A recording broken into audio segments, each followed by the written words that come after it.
look at him. He did it. He did it. Do another. They give him the ball. There's his reward for doing it. Okay, bring in another dog. Just do whatever. Here's the same guy, same facility, different dog. Bring the dog down. Oh, same box, different dog. How much drug residue do you think is built up in that wooden box? Over the years they've been training these dogs. It's the same box over and over again. It's ridiculous. So the science of dogs at the time of Beale was pretty good. They used metal boxes. They imprinted the dogs with Pavlovian food reward methods. You could give the dog to any handler and they would work. Nowadays, the science has completely fallen. The bottom has fallen out. The dogs aren't even imprinted anymore. The dogs are play dogs with play reward that can't tell you that actually I didn't find the drug. It was just really an old burger, piece of burger. But the cop says, no, drugs. I found the drug. Here are the drugs. Dog did it. Well, that's the basic thing. Here's the play reward video. They spent a lot of time getting the dog really going for this tennis ball. That dog knows when the handler starts to go like this for a tennis ball, the dog alerts. It's amazing. You don't have to have any drugs or anything in the empty room. Just go for the tennis ball, dog alerts. There's a lot of the handlers are just making this up. Yeah. They're orchestrating it, giving the dogs credit when the dogs are doing nothing, and it's a sick situation. So that's it. Yeah.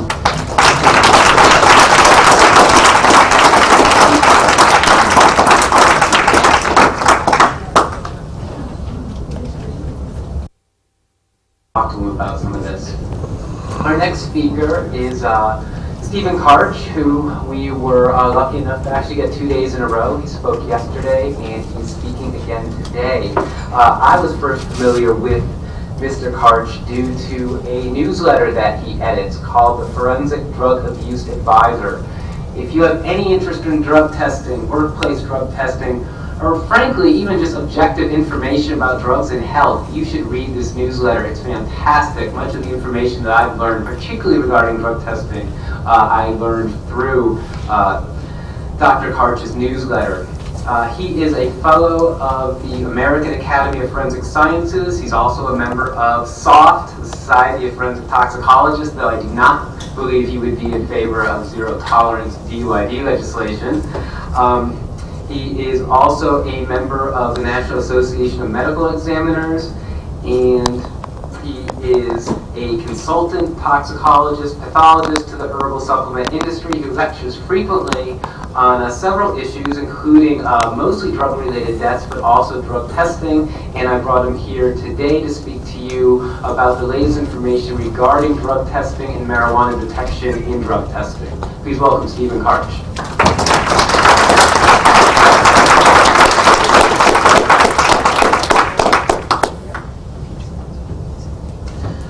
After such a great introduction, I forgive him for what he said about soft.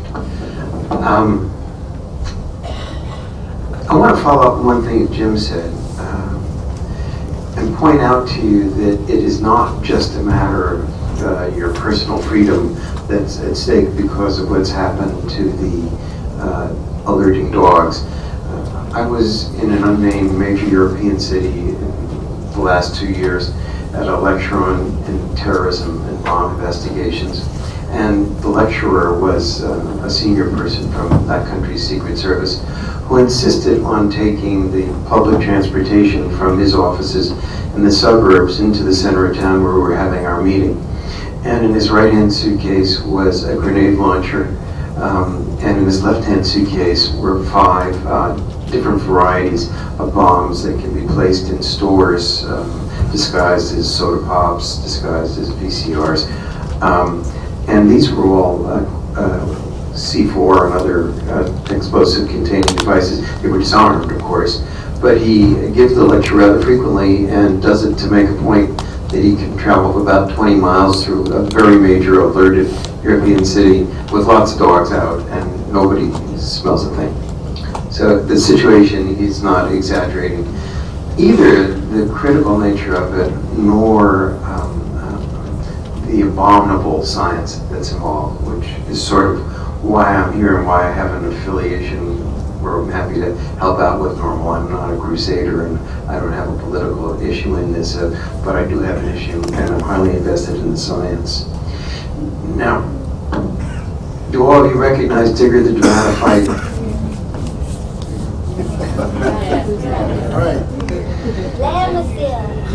Lamb. So there's a point here.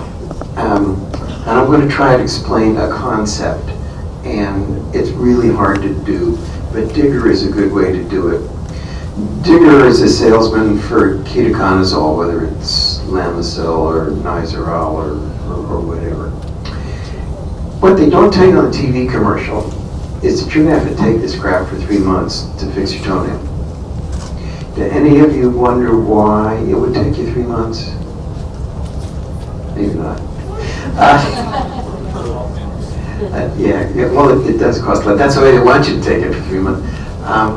The reason why is it has a physical characteristic of not being able to get out of the bloodstream very well and not penetrate tissues very well effectively. What that effectively means is that this stuff gets into tissue. Why has this got to do with blood testing and urine testing? It's because there is a store of drug there to be tested. I'm not quite sure how it's going to behave in any individual person. Today, what I want to go through, having explained that concept, which is a really hard concept to grasp, but we'll leave out the mathematics of it.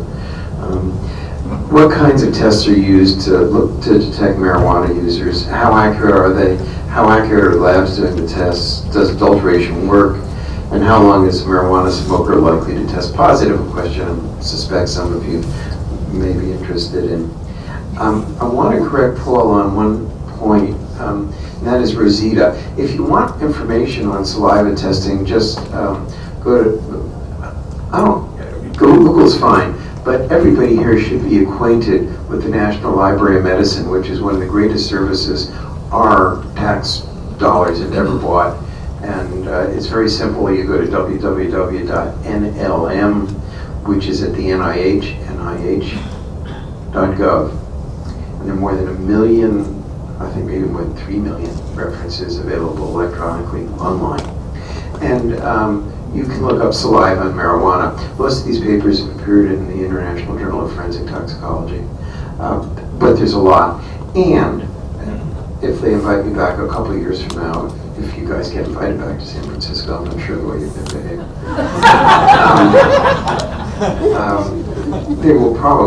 There is actually enough hardcore data now to say that saliva is probably a better medium to detect marijuana in than blood or urine.